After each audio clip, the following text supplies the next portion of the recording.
ito na pala yung Bonac hair. Ay, hindi pala siya Bonac hair. Pero hindi ko alam kung anong tawag dito. Ito na lang yung stock na yung color, ang maganda. Tsaka cute yung design sa taas. Kaya ito na ang pinili ko. Babalik ko lang muna ito guys, so just make me. I'm back. So, marami sabi ngayon sa TikTok na mawawala na daw ang Brookhavens ngayong March 1st. Pero maraming naniniwala. Pero parang hindi naman totoo eh.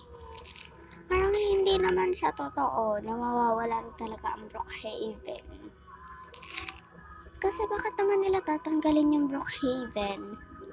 Kung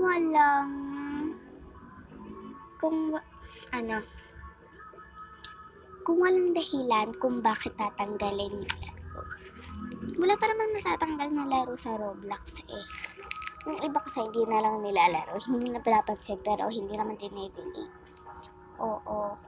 Pero sino kaya nagpauso? Siguro fake na Roblox official yun. Para po sa mga hindi nakakaalam kung sino ang gumawa ng Brookhaven. Ang gumawa po ng Brookhaven is si Wolfpad. Si Wolfpad po ay sikat pero hindi po siya nag-Facebook. Nakidnap na po siya after niya i-release ang Brookhaven.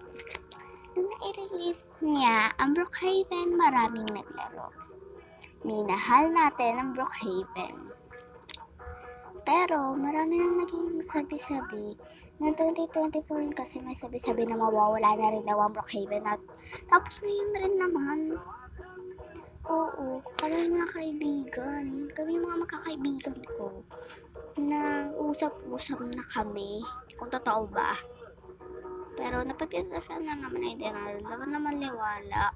Kasi baka hindi rin naman totoo. Baka hindi rin naman yung totoo na mawawala na talaga ang Brookhaven. Pero curious pa rin ako kung bakit sila nagdi-decide na mawala yun.